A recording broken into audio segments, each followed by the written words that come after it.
Napoleon Hill द्वारा think and grow rich किताब एक टाइमलेस सेल्फ हेल्प क्लासिक है जो सफलता और समृद्धि प्राप्त करने पर इनवैल्यूएबल इंसाइट्स प्रदान करती है। अपनी व्यावहारिक तकनीकों और प्रेरणादायक एनेक्डोट्स के साथ यह उद्यमियों और व्यक्तिगत विकास चाहने वाले व्यक्तियों के लिए अवश्य ही पढ़ी जाने वाली किताब बन गई है।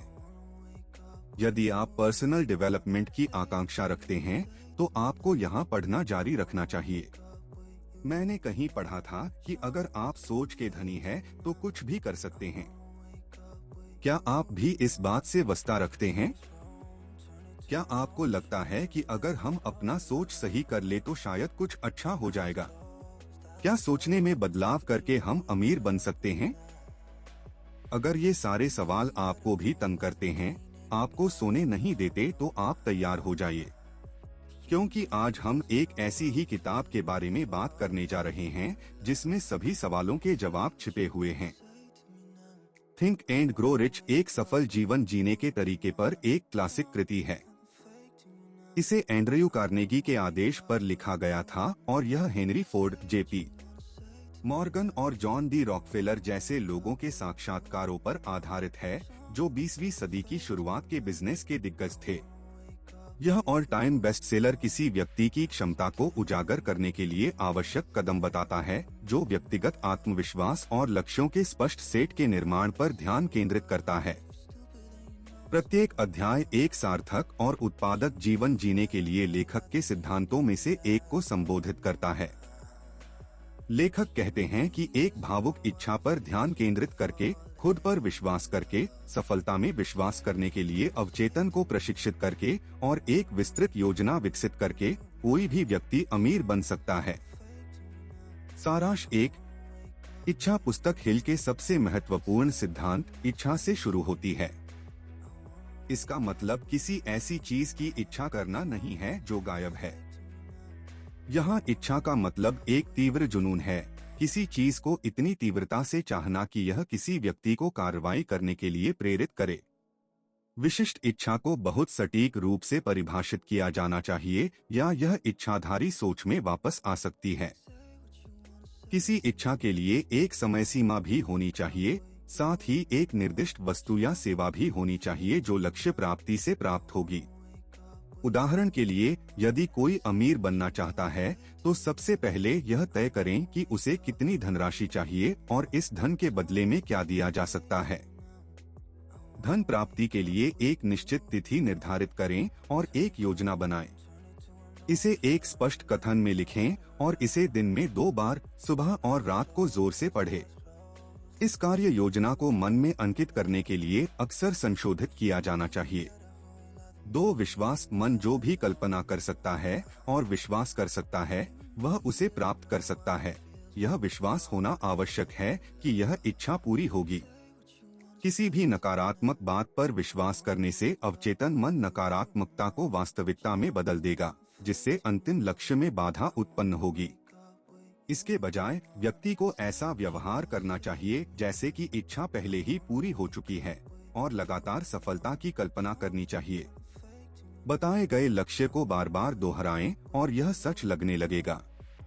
किसी भी आत्मसीमित चीज को छांटने और नकारात्मक छवियों को सकारात्मक छवियों से बदलने के लिए विचारों की निगरानी की जानी चाहिए। 3 ऑटो सुझाव। ऑटो सुझाव हिल की तकनीक है जो अवचेतन मन को यह विश्वास दिलाने के लिए प्रशिक्षित करती है कि व्यक्ति सफल होने का हकदार है। दिन में 2 बार कार्य योजना को जोर से बोलें और उसकी कल्पना करें। अगर इच्छा एक निश्चित राशि की है तो उस राशि की कल्पना करें और बताएं कि इसे कैसे प्राप्त किया जाएगा। सभी बिंदुओं को याद रखने के लिए योजना को अक्सर पढ़ें। यह निरंतर दोहराव के माध्यम से ध्यान का एक रूप है। ये पहले 3 चरण हिल के दृष्टिकोण के मूल हैं: इच्छा, विश्वास, खुद पर और अवचेतन मन को प्रशिक्षित करना। पुस्तक के शेष भाग में सूचीबद्ध सिद्धांत अनिवार्य रूप से इन 3 चरणों को लागू करने के लिए उपकरण हैं। यदि आप अपनी कल्पना में महान धन नहीं देखते हैं तो आप उन्हें अपने बैंक बैलेंस में कभी नहीं देख पाएंगे। 4 विशेष ज्ञान। हिल का दावा है कि कोई भी व्यक्ति सामान्य ज्ञान से अमीर नहीं बनता है। अमीर बनने के लिए व्यक्ति को उस विशिष्ट ज्ञान पर ध्यान केंद्रित करना चाहिए जो सफलता की ओर ले जाएगा। आधुनिक भाषा में एक आला विकसित करें। तय करें कि बताई गई इच्छा को प्राप्त करने के लिए किस तरह के विशेष ज्ञान की आवश्यकता है और फिर उस ज्ञान को खोजने के लिए आगे बढ़े। यह आगे की शिक्षा या अनुभव के रूप में हो सकता है, या इसका मतलब यह हो सकता है कि खुद को जानकार व्यक्तियों के साथ घेरना जो जरूरत पड़ने पर सलाह दे सकें। हालांकि सिर्फ ज्ञान प्राप्त करना ही पर्याप्त नहीं है। सफल होने के लिए विशेष ज्ञान को लागू करना भी महत्वपूर्ण है। 5. कल्पना। हिल अमीर बनने के लिए ज्ञान में कल्पना को जोड़ने के महत्व पर जोर देते हैं। वे 2 प्रकारों में अंतर करते हैं। सिंथेटिक कल्पना मौजूदा विचारों, योजनाओं या अवधारणाओं को लेती है और उन्हें नए संयोजनों में पुनर्व्यवस्थित करती है। हालांकि रचनात्मक कल्पना कुछ भी नहीं से कुछ नया बनाती है। ऐसा कहा गया है कि मनुष्य वह सब कुछ बना सकता है जिसकी वह कल्पना कर सकता है। 6. संगठित योजना। सफलता के लिए एक ठोस योजना और योजना को पूरा करने के लिए दूसरों के साथ गठबंधन की आवश्यकता होती है। यह योजना निरंतर और लगातार होनी चाहिए और इसमें प्रगति का वार्षिक मूल्यांकन शामिल होना चाहिए। आप अपने लिए बहुत महत्वपूर्ण उपक्रम में लगे हुए हैं। सफलता सुनिश्चित करने के लिए आपके पास ऐसी योजनाएं होनी चाहिए जो दोषरहित हों। लेखक नेता और अनुयायी के बीच भी अंतर करता है। सफल होने के लिए योजना में एक नेता बनना शामिल होना चाहिए, एक ऐसा व्यक्ति जिसके पास साहस, आत्मनियंत्रण और न्याय की मजबूत भावना हो और जो दृढ़ निर्णय लेता हो। एक नेता को अपने वेतन से ज्यादा काम करने की आदत भी होती है और वह सहयोग करने और जिम्मेदारी लेने के लिए तैयार रहता है। 7. निर्णय। बिना किसी अपवाद के सभी सफल लोग जल्दी से जल्दी निर्णय लेते हैं। इसका मतलब नेतृत्व के लिए आवेगपूर्ण निर्णय लेना नहीं है, बल्कि जल्दी से निर्णय लेने की क्षमता यह जानने से आती है कि आप क्या चाहते हैं, और यही वह क्षमता है जो नेताओं को परिभाषित करती है। लेखक निर्णय लेने की प्रक्रिया में बहुत से लोगों को शामिल करने के खिलाफ भी चेतावनी देता है, क्योंकि वे बहुत अधिक प्रभाव डाल सकते हैं और अंतिम दृष्टि को साझा नहीं कर सकते हैं। एक बार निर्णय लेने के बाद उसे धीरे धीरे ही बदलना चाहिए। एक सफल व्यक्ति अपने निर्णयों पर दृढ़ता से विश्वास करता है, उन्हें ठोस बनाता है और अंत तक उनका पालन करता है। दुनिया को उस व्यक्ति के लिए जगह बनाने की आदत है जिसके शब्दों और कार्यों से पता चलता है कि वह जानता है कि वह कहाँ जा रहा है। 8. दृढ़ता। हिल कहते हैं कि उनके द्वारा अध्ययन किए गए कई मामलों में दृढ़ता सफलता और विफलता के बीच अंतर करने वाला एक प्रमुख कारक था। कई लोग बाधाओं का सामना करने के बाद हार मान लेते हैं, लेकिन सफलता के लिए जितना समय लगे उतने समय तक दृढ़ रहने की इच्छा की आवश्यकता होती है। लेखक दृढ़ता को मन की एक अवस्था के रूप में वर्णित करता है। अमीर बनने के लिए इसे विकसित किया जाना चाहिए और पुस्तक में सभी सिद्धांतों पर लागू किया जाना चाहिए। 9. मास्टर माइंड की शक्ति। यह अवधारणा आधुनिक पाठकों को पुरानी लग सकती है, क्योंकि लेखक दूसरों के साथ गठबंधन करने के मानसिक पहलुओं का वर्णन करता है। वह दावा करता है कि जब 2 दिमाग एक साथ आते हैं तो एक तीसरी अमूर्त शक्ति बनती है, जिसे वह मास्टर माइंड कहता है। संक्षेप में हिल कह रहा है कि जब समान विचारधारा वाले व्यक्तियों का एक समूह एक साथ काम करता है तो वे अपने हिस्सों के योग से अधिक कुछ बनाते हैं। ऐसे लोगों से घिरे रहने से व्यक्ति को और अधिक हासिल करने की प्रेरणा मिलेगी। 10. सेक्स ट्रांसम्यूटेशन का रहस्य।